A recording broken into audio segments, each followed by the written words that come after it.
આવતીકાલથી રાજ્યમાં ગરમી ઘટવાની શરૂઆત થવાની આગાહી કરાઈ છે। હવામાન નિષ્ણાંત અંબાલાલ પટેલે આગાહી વ્યક્ત કરી 19 મેથી રાજ્યમાં પ્રી મોન્સૂન એક્ટિવિટીનો વરસાદ થવાની શક્યતાઓ દર્શાવાઈ છે।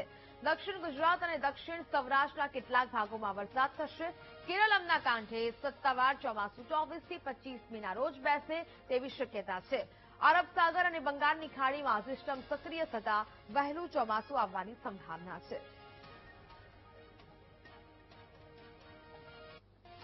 પરંતુ તારીખ 22-23 એક બીજી સિસ્ટમ બનવાની શક્યતા છે। કદાચ તે લો પ્રેશરમાં અથવા તો વેલમાર્ક લો પ્રેશરમાં પણ થઈ શકે છે। એટલે ગુજરાતમાં અંદર જોવા જઈએ તો 20 મે બાદ અરબી સમુદ્ર અને બંગાળ ઉપસાગર બંને સક્રિય રહેવાની શક્યતા રહેશે। લગભગ અરબી સમુદ્ર તારીખ 21-22 અને 23 તારીખ સુધીમાં વધારે સક્રિય રહેશે, જેના લીધે દક્ષિણના ભાગોમાં ભારે વરસાદ થવાની શક્યતા છે। કર્ણાટકના ભાગોમાં વરસાદ થવાની શક્યતા છે।